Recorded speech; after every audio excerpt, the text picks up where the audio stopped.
Good afternoon and welcome to the Manchester Literatura Festival. My name is Pedro Eusebio and I'm the director of Instituto Cervantes in Manchester and Leeds. For our institution, Instituto Cervantes, is a great honor to participate in Manchester Literatura Festival, one of the most important events in Northern England regarding the world literature.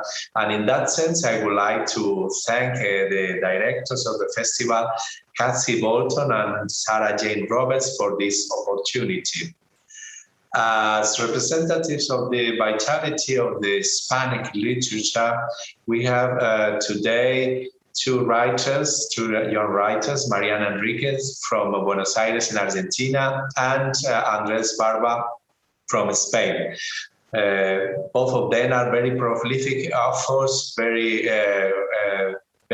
prominent in the world of literature, not only in Spanish, but related to many languages. And for us, it's a privilege to have you today. So thank you very much, Mariana Enriquez and Andrés Barba, for being with us. And thank you also to Mariana Casale, who is the person who will host the meeting and who will have the dialogue with the authors. Mariana Casale, who is a co-operator of Instituto Cervantes since many years ago. We have together a reading club, which is also an important meeting of literature in the Manchester City. And I am sure she will, as usual, do a great job. So thank you very much to all of you, to our audience. I am sure you will enjoy this meeting about literature, about Hispanic writing and the new ideas that it's bringing with them. Thank you very much, and I hope I give the floor to Mariana Casale. Hello, and welcome to Manchester Literature Festival. My name is Mariana Casale. I'm a bibliotherapist based in Manchester, and I run the Latin American and Spanish Literature Reading Club at Instituto Cervantes, as well as various other bibliotherapy spaces and reading groups in Manchester and online. I am thrilled today to welcome you all to a conversation with Argentina's Mariana Enriquez and Andrés Barba from Spain, presented by Manchester Literature Festival in partnership with Instituto Cervantes. I am very excited to introduce Argentina's grand dame of Gothic horror, more about labels like that later, Mariana Enriquez. Mariana is an award-winning novelist, short story writer, and journalist from Buenos Aires, whose work has been translated into more than 20 languages.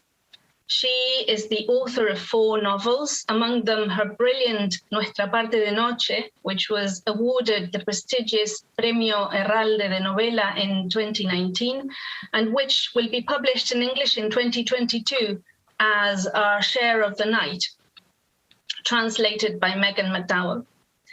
She has also published the short story collections Las Cosas que Perdimos en el Fuego, The Things We Lost in the Fire, and Los Peligros de Fumar en la Cama, The Dangers of Smoking in Bed, both translated by Megan McDowell. Today, she is here to talk about the unsettling tales of urban Gothic horror, largely set in Buenos Aires, that comprise The Dangers of Smoking in Bed, published by Granta this year and shortlisted for the 2021 International Booker Prize. Also with us today is one of the most important Spanish writers of his generation, Andrés Barba, also a winner of the Herralde Prize in 2017 for his novel República Luminosa, translated into English by Lisa Dillman and published by Granta as A Luminous Republic in 2020, and which he is here to talk about today. He has written the novels La Hermana de Katia, Versiones de Teresa, Muerte de un Caballo, and Las Manos Pequeñas, translated as Such Small Hands by Lisa Dillman, who also translated his novels Rain over Madrid, August, October, and The Right Intention, among others. He has also written essays and poetry and has translated into Spanish writers such as Herman Melville, Joseph Conrad, and Henry James. A Luminous Republic is a chilling story set in a tropical town intermittently besieged by a gang of 32 children, which invites us to rethink the myths of childhood and redraw the lines between good and evil, civilization and wilderness. So welcome Mariana Enriquez and Andrés Barba to this conversation. Mariana, you've been described as the queen of Latin American horror. How would you describe your work? Well, it's really complicated to be comfortable with the label, isn't it? Yeah. But if I have to choose something, probably I would say dark fiction. That is ambiguous enough, and it's wide enough to cover a lot of things, and even more realistic fiction. I mean, not only genre, because I do write nonfiction too, and it's kind of dark. And so I would say that I can't deny my attraction to dark stuff and to, genre stuff in literature, not only contemporary, but like forever. I don't know, from French decadent poets to contemporary, people writing horror in English, especially in America and in Britain, that I really like a lot. So I think dark fiction would be the label that I would be more comfortable with, although I don't think anyone likes labels that much, but I don't find it that gothic. That's the thing, for many reasons, but and I think gothic also has become like an umbrella to put a lot of stuff underneath that is kind of more diverse, So yeah, I don't feel that much gothic. I mean, I'm maybe it has to do, the gothic thing, also with the fact that I'm a woman. So it's very, it's very easy to put anything that I write in that umbrella of a woman. And we know, of course, that women writers have been very related and very good at gothic, also for a lot of reasons. But I don't see it that much.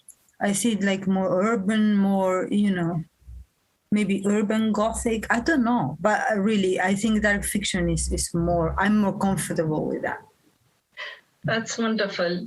That's wonderful. That opens up so many other things that I'd like to ask you about. But first, Andres, what about you? How would you describe your work? Well, it's hard to, I totally agree with Mariana. Like, it's like when you were a child and your mom is just beside you and you're in front of other people and your mom says like, yes, Andres, tell these people, why are you so lovable, and do this funny thing you do every time, like in front of these people. It's impossible, I think it's not our duty actually to do this labeling thing, It's more like an academic, but we're always question about this. That's the interesting point. Why are writers always question about what type of writer do you think you are? I mean, as a writer, and I think I totally agree with Mariana, you are more in the position of someone who's searching things, like, and sometimes like going from one novel to another is crossing like a lot of huge range of different topics that has nothing to do with your previous work. So the tricky thing for a writer is you have to keep a coherence way in your whole work, but at the same time you have to put yourself in a position that writing is always a challenge again. So for me, the worst thing that can happen for a writer is become a professional writer. And becoming a professional writer is just, this is the type of novel I do. And you're like, it's like you're condemned to repeat again and again the same novel because the expectations of the people are in that way. So you have always to do this thing of keeping the expectations, but at the same time, going just the opposite direction all the time, in order for you to discover your own writing and not professionalizing yourself. You know? So that's I don't wonderful. know. Thank you. I don't know if it's an answer or not. No, that's wonderful. I love your answers, because I was hoping that in the way you answered your questions, you would be showing us how it's all about continuity and change all the time, isn't it? Drawing from certain influences, I suppose, and certain ways of doing things, coherent with your own style and your own preferences, and at the same time breaking those limits all the time. So thank you for those answers. What I'm curious about is, what does this fascination with darkness, and Mariana talked about dark fiction, what does it open up for you? What does it allow you to explore, going into the darkest recesses of people's minds and preconceptions, especially, and the way, you know, we tend to see the world? What does it? What does? Yeah, go on. Yeah, I mean, I think a lot of fiction is dark fiction. I think for some reason it's more, people are more attracted to write and read things that are not especially happy or whatever. Then there is something that I do in particular, that it's using a lot of horror and, you know, using genre and use topics of horror to, you know, first because I like it. I think this is very important too when we were talking about literature and why we do certain things, because otherwise everything turns like, you know, very explanatory and very, in a way, academic, and in a way very rational. And there's lots of things that you do as a writer that you really don't know why you're so attracted to, and you have to let it go. It's a bit what Andres is talking about not being a professional, and I don't know why. Really, I don't know why. I can give you answers. Or, you know, intuitions about things. But really what happens is that I was very young and I started reading, I don't know, Borges and Cortázar, that, you know, have a really dark side to what they do. And as many others in Latin American literature, from Monetti to Donoso. Monetti is from Uruguay, Donoso is from Chile, or Silvino Ocampo, that I read at a very young age. But, you know, then I started reading Stephen King. I really like popular fiction. And I started watching Twin Peaks on TV, and I started reading poetry, and the poetry I liked was Baudelaire and Rimbaud and Keats and, you know, and T.S. Eliot and whatever. And so, and I liked that, and I wanted to write that. And so the first thing that it gives me is a lot of pleasure. I like it. I have fun. It's not like I'm suffering and trying to, you know, go into something very dark, deep in the mind or whatever. But yes, there is, you know, corners I like to explore, maybe because there's things, especially when I write horror, there's things that even I am scared of, or used to be scared of, or I think the society I live in is scared of. I live in Argentina. It's a very traumatized society. It's not, you want get a lot of happy literature from here because we're not very happy people.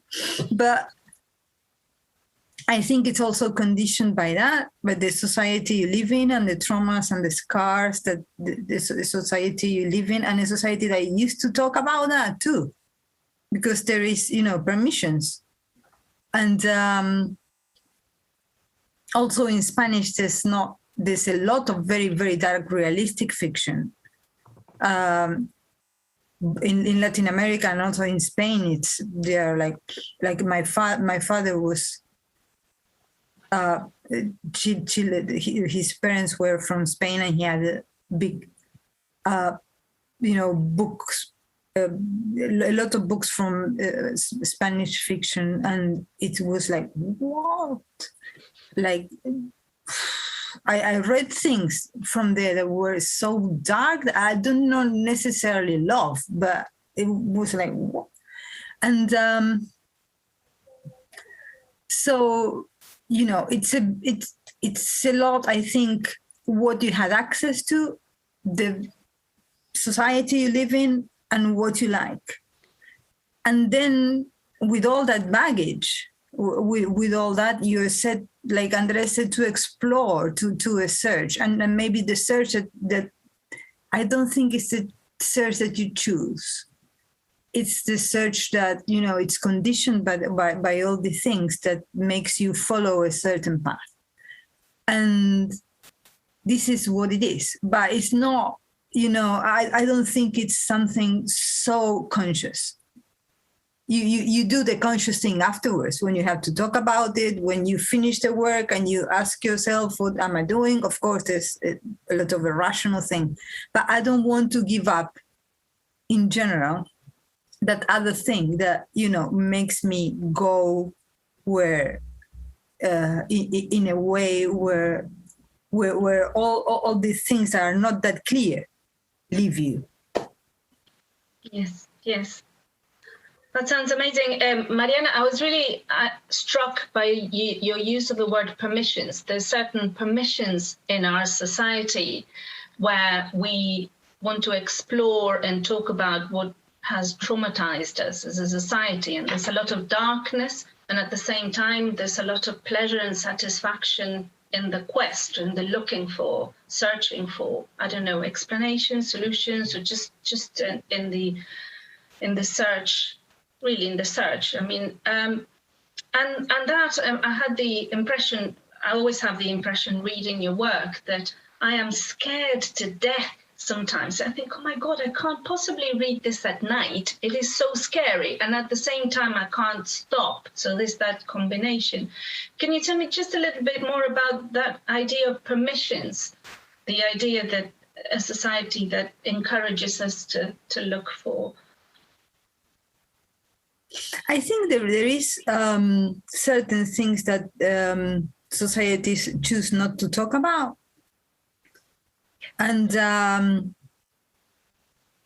conditions artists in a way. It's not. I'm not meaning like in a dictatorship or anything like that, but the way the society is shaped, and. In Argentina in particular, and I think Andrés will agree with this, we talk about dark stuff a lot. We talk about death a lot. It's very present. We talk about negative stuff a lot. We talk about no future a lot. It's something at the same time, it's a very, maybe if you come, it's like, it seems very vivid.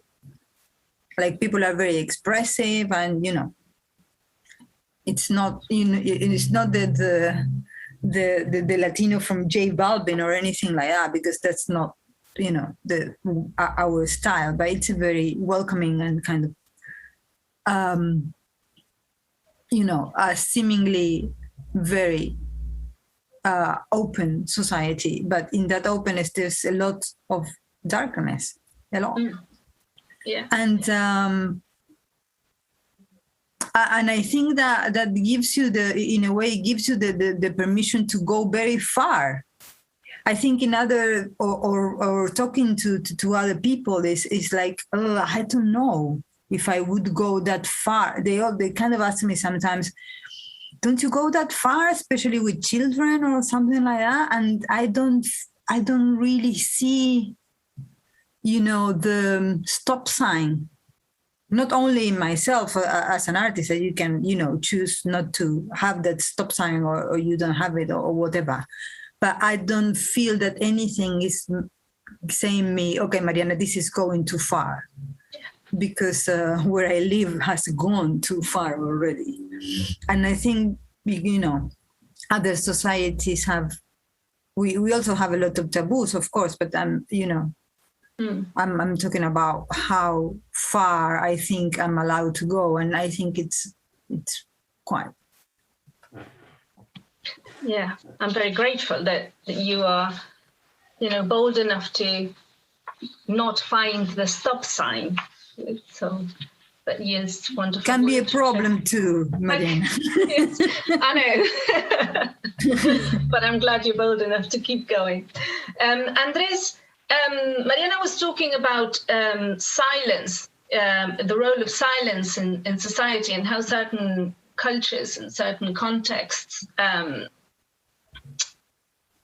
have certain limits, certain things that we don't talk about, or in fact that we express by not talking about them. And your novel, A Luminous Republic, contains a lot of that, a lot of references to what is not talked about, or in fact, things that are transmitted by being quiet about them or by ignoring them.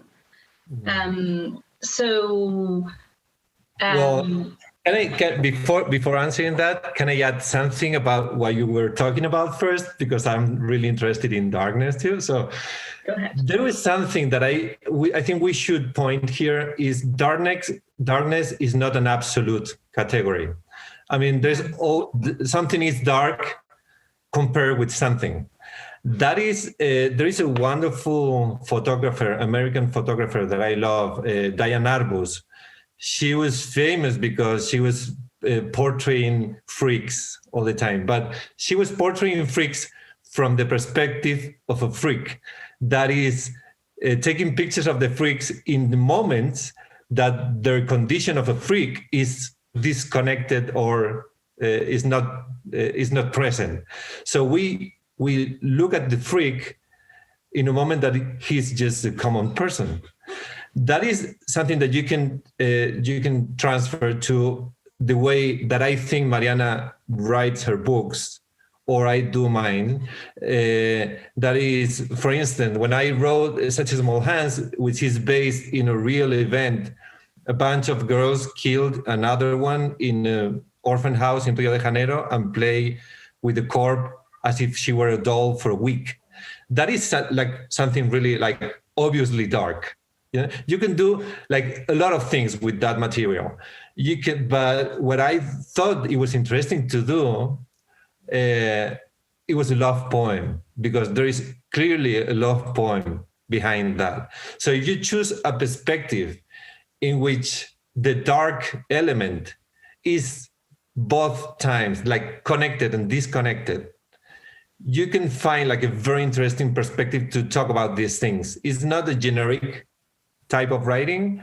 It's not that you do like Gothic writing, for instance, or whatever, but you try to connect with that material in a realistic way, but at the same time using all the elements of a genre literature.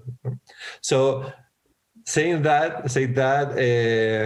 we can talk like silence is also a very, very interesting thing, and is very present in particular in A Luminous Republic, in a way that I was fascinated by the idea of constructing a whole structure around a void, something that is there, but is not present, and is changing our relations and changing everything, changing the names of everything, in terms of politics, in terms of truth, in terms of what childhood is, but the element that is changing everything is not there anymore. I mean, you can only feel its aura or its magnetic field, but not the presence. That is something that happened also with death, when someone dies, and you can feel the void and how this peripheral presence is manifested is sometimes stronger than real life. So this possibility of building a whole structure around a void, that was very tempting in terms of narrative, you know. So that was one of the keys of the beginning of A Luminous Republic. That's how it felt reading it. Would you like to read from your novel then, Andrés, to just give an idea of what you've just described? You're going to read from the beginning, aren't you? Yeah. Let me close it. All right, this is the beginning of the novel. This is just the first page.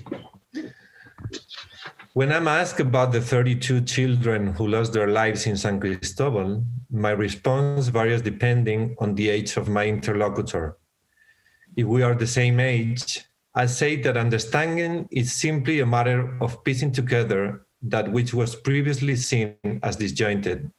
If they're younger, I ask if they believe in bad omens. Almost always they say no, as if doing so would mean they had little regard for freedom. I ask no more questions and then tell them my version of events, because this is all I have, and because it would be pointless to try to convince them that believing or not is less about their regard for freedom than their naive faith in justice. If I were a little more forthright or a little less of a coward, I'd always begin my story the same way. Almost everyone gets what they deserve, and bad omens do exist.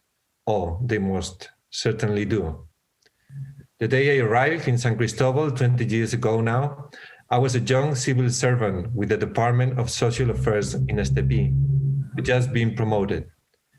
In the space of a few years, I'd gone from being a skinny kid with a law degree to a recently married man whose happiness gave him a slightly more attractive air than he no doubt would otherwise have had.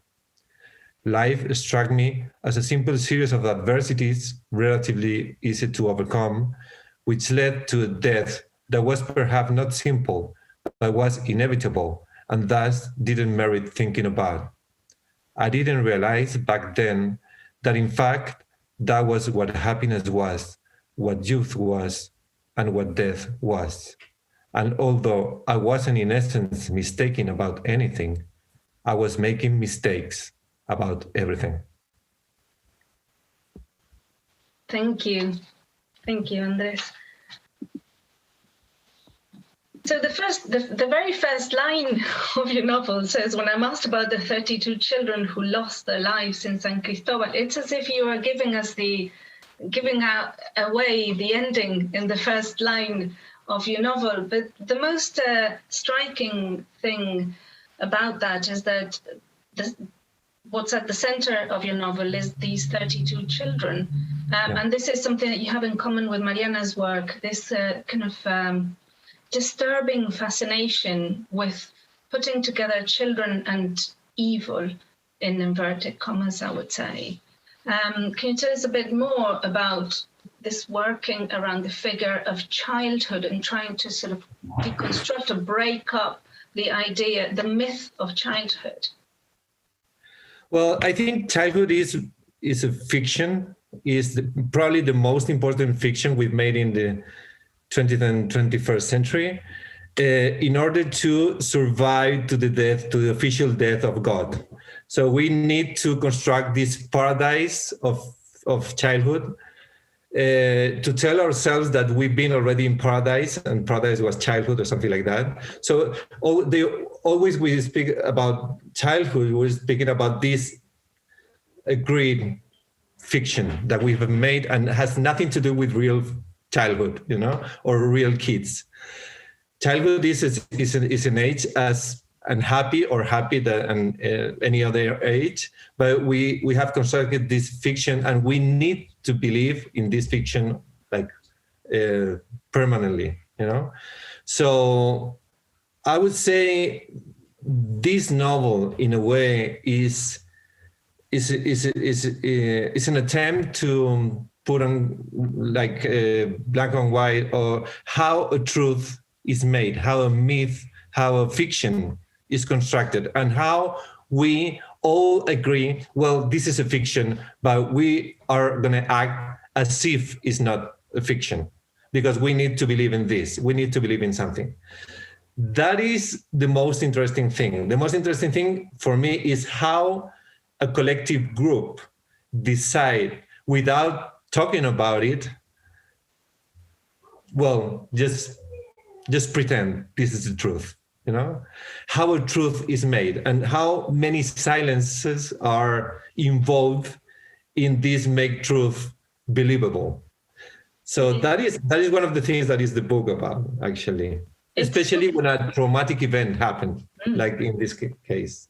Yes, that sense of a tacit agreement is very powerful and very frightening. Yeah, thank you, Andrés. Mariana, this idea of children being frightened of adults and adults being frightened of children, there's two sides of this equation, evil, children, and fear. How does it play out in your work? What's it like in your work? I absolutely agree with the childhood as a big story we tell, and also I feel like the contradiction to my own childhood. Not because I had an abysmal and happy childhood, but I don't remember it as particularly happy, and also I don't believe it was very strange, like many things that I did and many things that happened, and the world that you create. You read like I think Andrés' novels is fantastic, but also he crosses a line that is very interesting, that is like the sexuality of the children, and don't want to spoil it at all. But that's something that is never talked about. For example, the curiosity, all the things that happen there that we choose to ignore, and also the children in the street. I remember something out of the blue now, but it has to do a lot with this. The first time that we met with Andrés in a public event here in Buenos Aires, there was another writer, I can't remember the name, and we were eating some awful food in a restaurant, I remember. Or maybe I remember it as awful. And there were children asking for money, poor children, street children asking for money. And I remember the other writer, I can't remember who he was. He was very much like, oh, we wouldn't tolerate this in Spain. This would be intolerable in Spain or in the first world. I was really offended by that. I didn't say anything. But I was like deeply offended, because I was like, yes, you do tolerate it, and you would. And then you will be silent about it, and you wouldn't talk about it, because this is what we do. There's nothing that is intolerable, and there's nothing that is intolerable with children. Children are being, molested. Children are being abused. Children are being, live under awful conditions. Half of children in the world are poor. And what are we talking about this, paradise of childhood? There's children in mines in Congo now doing your cell phone. And there's half of the population of children in my country are poor. So what are we talking about? It's a very bourgeois concept to me too, this, paradise of childhood, the childhood with the swimming pool and stuff. Yeah. So there's a bit of that. There's a bit of that kind of, reaction in a way. And also to me, some connection to old tales of childhood, like, a bit of fairy tales. If you read in many fairy tales, the children are not nice. And the children not only are not nice, but children suffer, and children are abandoned, and children go through a lot of things, because I guess when those tales were going around the first time, there was not childhood. Childhood didn't exist as it exists now. And So that freedom and that, savage things that those old stories have that are like, a mythology in themselves. I think it's very useful to go read them sometimes and read how childhood used to be.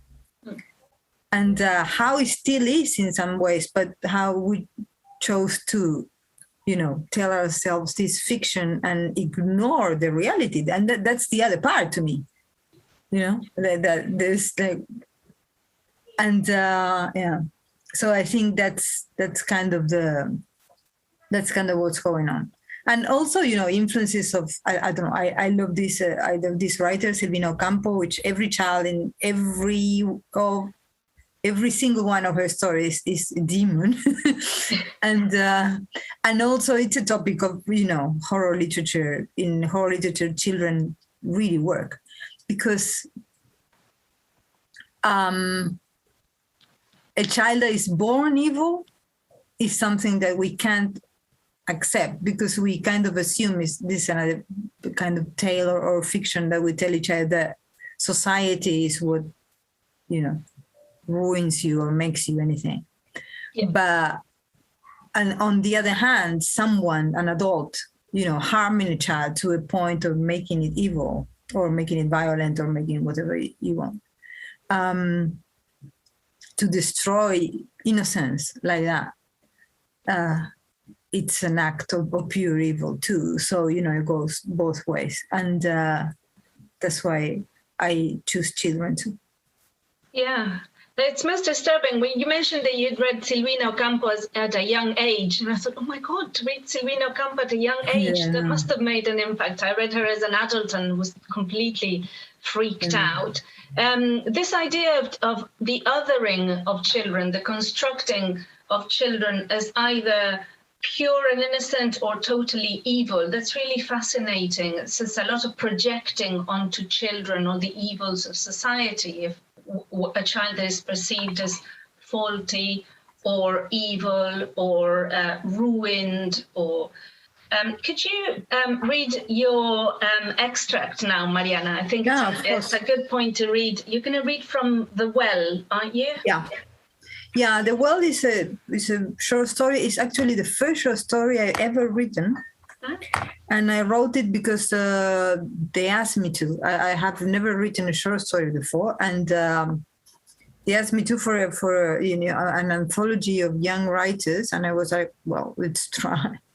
And I don't know. And then I started writing short stories. Like I found something that I didn't have. There was first a short fiction that I haven't done until that point. And also women's perspective. At that point, my narrators have been young men for some reason. Well, I know the reason. I've read more. Everybody has read more male narrators than women narrators. So, it's not, the fact that you're a woman doesn't make you, it's not essential. It's not an essence, it doesn't make it easier to write a woman narrator. So I was teaching myself here, really. Wow. So this is from the middle, but it's kind of the girl is you could think that she's cursed, or you could think that she has a anxiety, panic problem, but very serious. From the sofa, her hair so greasy it always looked wet. Josefina watched the world she was missing go by. She hadn't even attended her sister's 15th birthday party, and she knew Mariela was grateful. She went from one psychiatrist to another for years, and certain pills had allowed her to go back to school, but only until the third year, when she discovered that there were other voices in the school's hallways beneath the hum of kids planning parties and vendors. Then there was the time she'd been in a bathroom stall and seen bare feet walking over the tiles, and a classmate told her it must be the suicidal nun who'd hung herself from the flagpole years before. It was useless for her mother and the principal and the school counselor to tell her that no nun had ever killed herself in the schoolyard. Josefina was already having nightmares about the Sacred Heart of Jesus Christ open chest that bled and drenched her face in blood, about Lazarus pale and rotting as he rose from a tomb among the rocks, and about angels that tried to rape her. And so she stayed home and went back to taking exams at the end of each year with a doctor's excuse. Meanwhile, Mariela was coming home at dawn in cars that screeched to a halt in front of the house, and she heard the kids shout at the end of a night of adventure that Josefina couldn't even begin to imagine. She envied Mariela even when her mother was yelling at her about the phone bill that was impossible to pay. If only Josefina had someone to talk to, because her group therapy sessions sure didn't work. All those kids with real problems, absent parents or violent childhoods, who talked about drugs and sex and anorexia and heartbreak, but she kept going anyway, always in a taxi there and back. And the taxi driver always had to be the same one. And he had to wait for her at the door because she got dizzy and her pounding heart wouldn't let her breathe if she was ever left alone in the street. She hadn't gotten on a bus since that trip to Corrientes. And the only time she'd been in the subway, she had screamed until she lost her voice, and her mother had to get her out at the next stop. That time, her mother had shaken her and dragged her up the stairs, but Josefina didn't care. She just had to get out of that confinement any way possible, away from the noise and that snaking darkness. Thank you, Mariana. Thank you. The sense of place that you create in that passage in all your work is very striking. That is urban setting. Most of your stories are set in cities, and those which are not set in cities have a relationship to the urban space. Can you tell us a bit more about what the urban setting opens up for you, what it allows you to explore?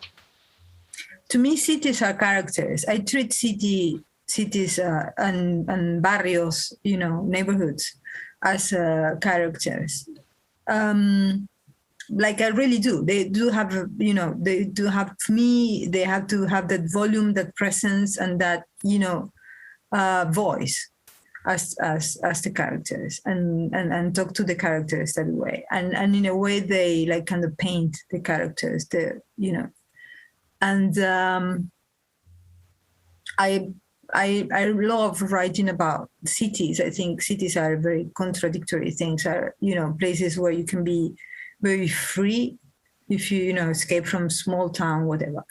And at the same time can be very claustrophobic. So for my, the themes that I write about, they're like perfect places. And even small cities is not only. And also I like to work the contrast between the big city, but like Buenos Aires is like a, Latin American megalopolis, maybe not as intense as Sao Paulo or Mexico City, but quite intense. And, the contrast of, living here and a small city in somewhere else, because there is kind of a, friction there. But yeah, to me, place is I treat place as another character most of the time when it's needed, of course. Yeah, I mean, this is very obvious in your story, Kids Who Come Back, where there's different areas of the city, each with their own identity, and that's very striking. It's children who keep coming back and in a way haunting the city. And this is something that that story has in common with Luminous Republic, where the children seem to they appear as a threat to the town of San Cristobal. Andres, I was intrigued by your choice of an ostensibly Latin American tropical setting for your story, and always that edge, that boundary between the jungle, very present and threatening jungle, and the town with its, obvious kind of more urban layout. What led you to choose such an obviously sort of Latin, or not obviously, but I would have thought conventionally Latin American setting? Well, I must say before that I totally agree with Mariana about Buenos Aires and about neighborhoods in Buenos Aires, because I've lived in like many cities, but it's amazing how neighborhoods are human types in Buenos Aires. It's amazing. That doesn't happen in all big cities.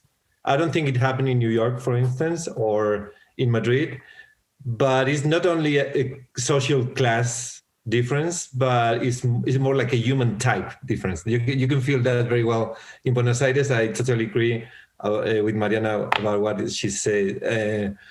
My choice, I used to do also very like urban fiction, thinking all the time in Madrid as a canon, like as a canonical city for me, because obviously I'm from Madrid. But for this case, I was more thinking in a Conradian fable more than a realistic fiction. So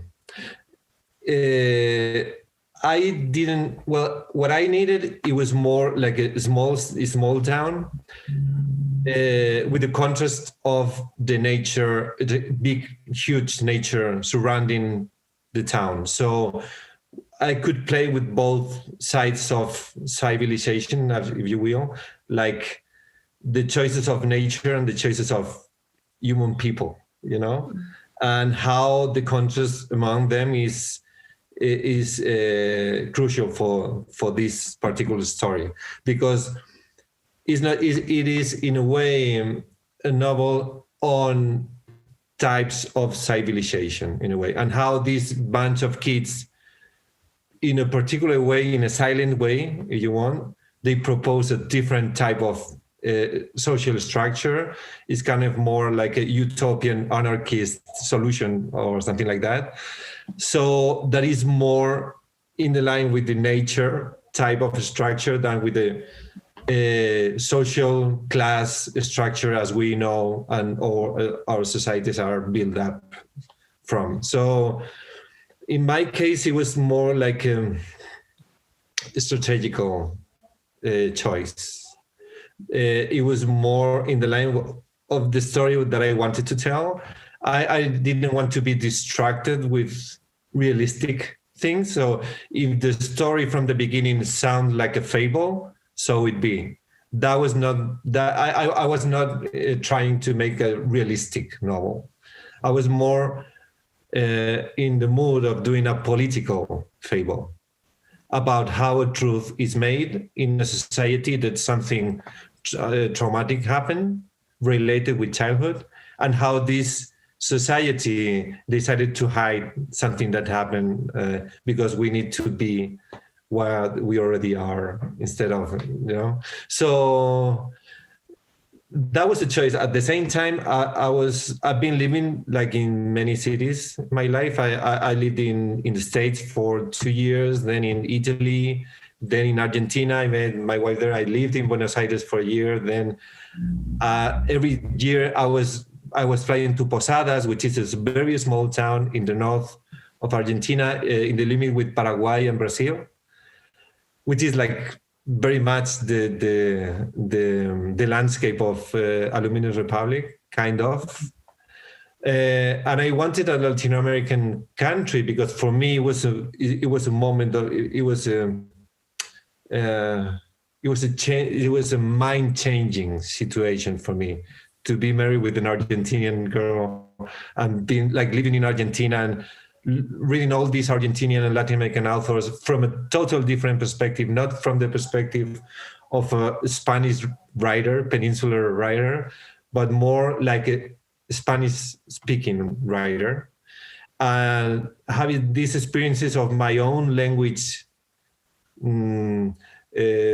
polluted and mixed with the Argentinian vocabulary, and all my references changed all of a sudden, and I started thinking on literature with a from a Latin American perspective, more rather than a European perspective, or that was what I thought. And that was a mind-changing situation. And I think this particular book, in a way, is like my first Latin American book, if you will. now that I'm living in Argentina, I think I know less and less things about Latin America and myself. So I don't know what's going to happen next. But I feel myself more like a man from nowhere right now. But Certainly. I think, that's fine. Thank you, and there's certainly a Latin American flavor there, but there's very strong sense of this utopian anarchist solution, as you described it. The last thing I'd like to ask you both is about the importance of exploring these political questions through your writing. In Mariana's case, the setting, as she said before, is very much Buenos Aires, and it has a clear Argentine identity. And there's lots of questions of class. There's a lot of exploring unfairness, inequality, poverty. There's a lot of othering, in other words, in your stories, Mariana, particularly, but also in Luminous Republic, Andrés, there's a lot of talking about how politics, the workings of politics and corruption in this small place of San Cristobal. How important is it to explore these political questions in your work? Well, to me, to make it short, is very essential. Yeah. I mean, I like politics. I like to know about politics. Like, it makes me very nervous when someone tells me, no, I don't like it. I think when people say I don't, mix with politics, I think that's absolutely political. It's like a political decision to ignore what's going on. And also, I think most of Latin America, but especially, I mean, I know Argentina more, but it's a very politicized society. It's a society where memory is very important. When I say memory, I mean the memory of past atrocities like the dictatorship and stuff. That's very present, and and political debate is very present. Like you have dinner and you have like an argument, and it's all the time. It's almost too much. And sometimes I want to, get rid of it, like, writing a fable or something like that. That has nothing to do with that. And I did it. And I was talking once with Lina Meruane, that is a Chilean author that I really admire. And we are kind of friends. And I said to Lina said to me, aren't you tired about writing about this all the time? I said, hell yeah, I am. And then I think once we made a promise, like we're not going to write about it anymore, and we didn't. And then we came back to it's something, it's very difficult, but to me it's very essential. And also, but I don't do it in a realistic way most of the time, most of the time, because some things are. But I like to do it. I really like to do it with genre, with with art fiction, with fantastic fiction, with horror, with even with science fiction. I think a short story like Things We Lost in the Fire, science fiction, is talking about violence against women. I think it's a political topic with a kind of Ballardian science fiction, and because sometimes I think that to me it's a better language to talk about these things, because I don't know, the element also of entertainment, and also of it being these genres being like despised for so long, and then applying them to something very serious and very male in a way. It's kind of the friction of those two things. It's something very interesting to me, and I don't know, it's very popular. I mean, I'm not inventing anything. This is what Stephen King does. If you think about his most political books, it's his birthday today when we're doing this. But anyway, and I think to me it's very, very important, yes. Absolutely, and it really comes across. It is, as you say, very that disruptive element that is brought by using this genre to talk about politics is very, very powerful and effective. Thank you, Mariana. Andrés? Thank you. Yeah, I think I would say that this is my first political novel, like in global terms. It was from the very intention of the book to be a political novel, and the intention was to make a narrative structure to show how a truth is made when a traumatic event happened in a society. That, I think, I was thinking something that is kind of is terrible in my country, in Spain, that is this fairy tale that told us about how the democratic transition happened in the 80s and 90s, telling us that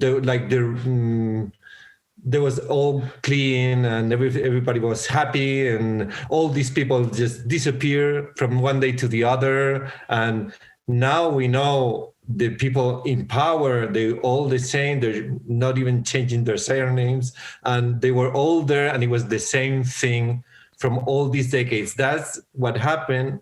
Now, all this civil war dialectic is again here because it never disappeared. So it is very interesting for me how in a society, a truth is made in a consensual way. How all we decide, well, this is what happened here. And we have to be reconsidering and rewriting the truth all the time. Truth is not an objective thing. It's not something that has to do with something that happened, but with something that we decided that happened, And we have to reconstruct that again and again and again and again. I mean, we have to refix what happened all the time, because for us, it's impossible to know what really happened. Beginning from that point, truth is a very dialectic element. It's not a fixed element, but a dialectic one, and a politic element. In this novel, there is a society trying to decide, well, this is what happened to us. 20 years later, that the traumatic events happen. That is something that has to do in a way of what happened in this country with the dictature, with the democratic transition. There was a fairy tale about that, and now we are retelling ourselves, well, that was not that way. That was not that true, I think that is the most interesting thing that we can use fiction in order to show how we need to do this again and again. That was one of the key elements of the novel. So from the very, very beginning. So that's why I'm saying this is, I can say, as far as I can know, my first political novel. Yeah. Well, that really comes across fascinating. Thank you, Andrés. Well, I'm afraid that that's the end of our conversation. Unfortunately, I would have spent hours and days talking to both of you. It's been fascinating. So thank you very much. I'd like to remind everyone that copies of Mariana Enriquez's The Dangers of Smoking in Bed, this one, and Andrés Barba's A Luminous Republic, can be bought from the festival's Waterstones page, as well as Things We Lost in the Fire, the other collection by Mariana Enriquez, and Such Small Hands, and this is other novel in translation. And please do check out the rest of the Manchester Literature Festival digital program on the festival website.